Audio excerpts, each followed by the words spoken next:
So, what happens when a narcissist or toxic person gets comfortable with you? If you're new here, my name is Lee Hammock. I'm a self-aware narcissist, and welcome to another episode of the Narcissists Code.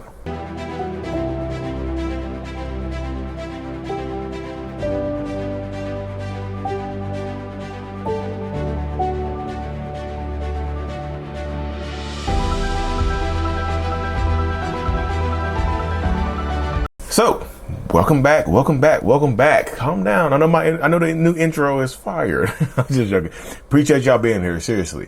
So, what happens when a narcissist or toxic person gets comfortable with you?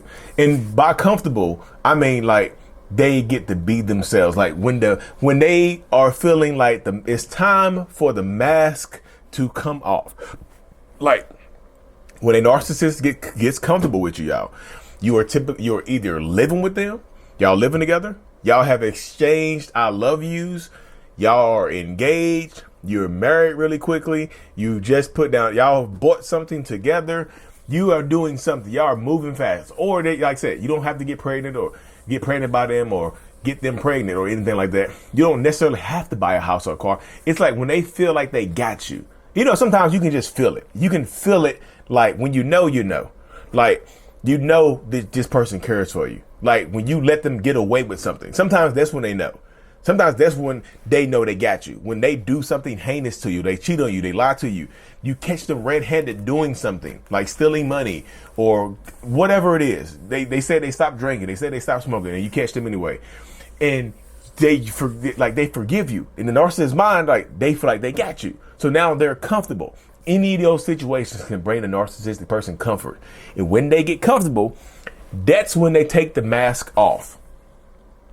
When comfort arrives, the toxicity really starts to flow in. The toxicity starts to fill the gaps. It starts to fill in the holes and whatnot. The toxicity starts to run rampant in a lot of these situations, in a lot of these dynamics, in a lot of these relationships. It just does. When they get comfortable with you or they feel comfortable with you, they start to take the mask off. In a narcissistic parent situation, where you have a parent that's a narcissist, they might feel comfortable with you anyway because they feel like you belong to them.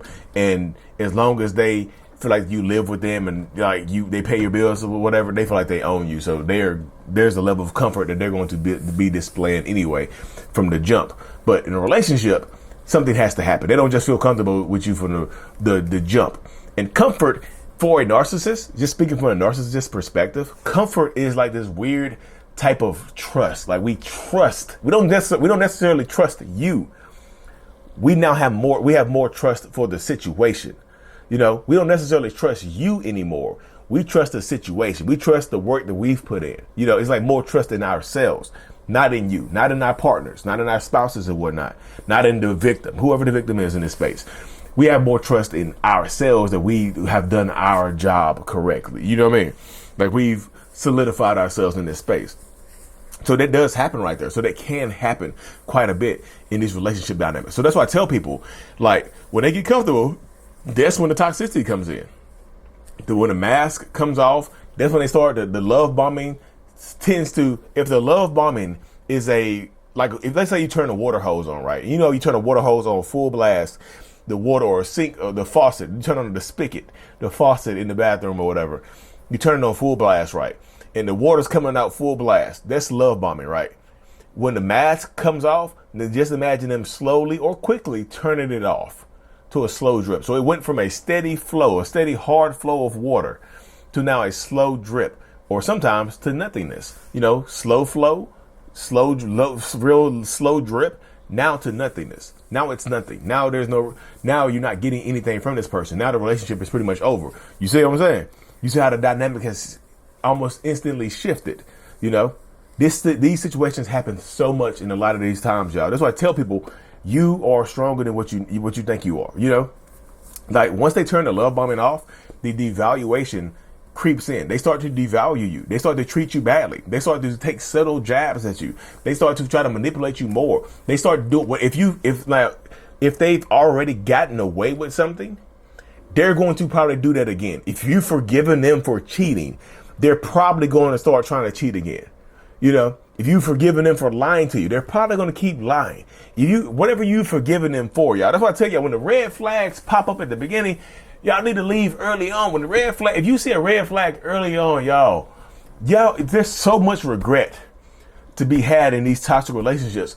When y'all see the red flags and you stay, and I get it, this is not me trying to victim blame. This is me trying to empower you to, like, if you've gotten out, if you've gotten free, next time you get into a relationship, if you see one of these, y'all on the podcast, I got a red flag for you. If you see one of these, it's time to go. You know, don't let people, don't ignore these right here. Do not ignore these red flags. Don't just fold them up and put them in the drawer. No, acknowledge that they exist. You know, because the narcissistic person is going to take advantage of that. When they show you one of these, when they show you a red flag, and you ignore it, or you forgive them for their red flag, or you bury it down, that's when they feel like they got you, and that's when the mask starts to come slowly off. You know, they peek behind the mask and whatnot. It's like just like this. It's like literally like this. They peek behind the mask. I'm like, oh, can be me, and they put the mask back up. Just be careful in these situations, y'all. Because they start to devalue you. When they get comfortable, that's when the love bombing stops. The flow, the faucet flow, the water hose flow, that's when it starts to slow down to a trickle. Now it's trickling. Now they start to devalue you. And you know the devaluation phase leads to what? What comes after the devaluation, y'all? The discard phase. What comes after the discard phase, y'all? Maybe Hoover, maybe not. You know? When they get comfortable, that's when the behaviors tend to escalate. That's when the toxicity tends to increase exponentially sometimes. You know, it's not always exponentially. The toxicity gradually tends to increase once they get comfortable and the mask comes off, right? But sometimes it shoots up. Sometimes it shoots up. Like the night you get married, boom, it shoots up. The day you sign on the house, boom, it shoots up. The day y'all, like I said, the pregnancy test comes back positive, boom, it shoots up. The day the baby is born, boom, it shoots up. When you get pregnant or get pregnant by them, boom, it shoots up. Or get them pregnant. You know, it shoots up. When they get comfortable, when they get to kick their feet up, when they get to kick their feet up, they're going to have dirty shoes. You know, they get to kick their feet up in your house, they're going to have dirty shoes. When you sign a 12-month lease, they feel like they got 12 months to lose their damn minds. You know, and then they feel like I can lose my mind for 11 and a half months. And I can put 2 weeks in right before the lease ends, and I can be good, and I can restart the clock. That's what I'm just saying, y'all. Just be before. I know the whirlwind romances happen. I know y'all feel like when you know, I get y'all. I get all of it. I promise you, I understand it. This is not, y'all know I'm not trying to victim blame. Y'all know that's not me. You know that's not me. That is not me at all. But I want y'all to win so bad. I want y'all to win. Y'all know I want, like, if y'all been following me, this channel been around since late 2020. I really got serious in May of 2021. I've been doing this for over 3 years. Y'all know my heart. If you don't know my heart by now, if you've been following me for 3 years and you see how honest I am with y'all and how much I want y'all to win, that's what I'm telling you. When they get comfortable is when you see who they really are. And yes, can they go back for little brief periods of time? Yeah, when you stand, like when they get comfortable and they take the mask off and they start treating you badly and then you leave, yeah, they might go back. They might revert back to the old behaviors, not the normal behaviors, to the old behaviors that got you here in the first place. Yes, they can do that for a little while, but it's always temporary. It's rarely ever going to be a permanent change. It's almost always temporary. It's temporary changes. They're not going to put the work in to change their behaviors for an extended period of time because that doesn't benefit them. How does that benefit them? To change their behaviors for an extended period of time if you're going to come back off of little short bursts of goodness. You know, somebody asked me the other day, like, Lee, is it possible for a narcissist to be nice sometimes? Yes, absolutely. Yes, it is absolutely possible that a narcissist is going to be nice sometimes. Because me personally, I don't think narcissists are toxic 100% of the time. I know people are going to disagree with me. That's fine because I can understand the angle of your disagreement. Because I thought about it myself. I just I don't think narcissists are toxic 100% of the time.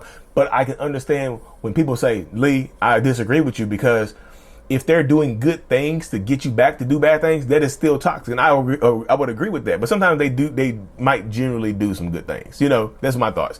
Like they don't do things, but you'll still be with them. Y'all won't be broken up and they'll do something good for you. You know, will they use that against you later on?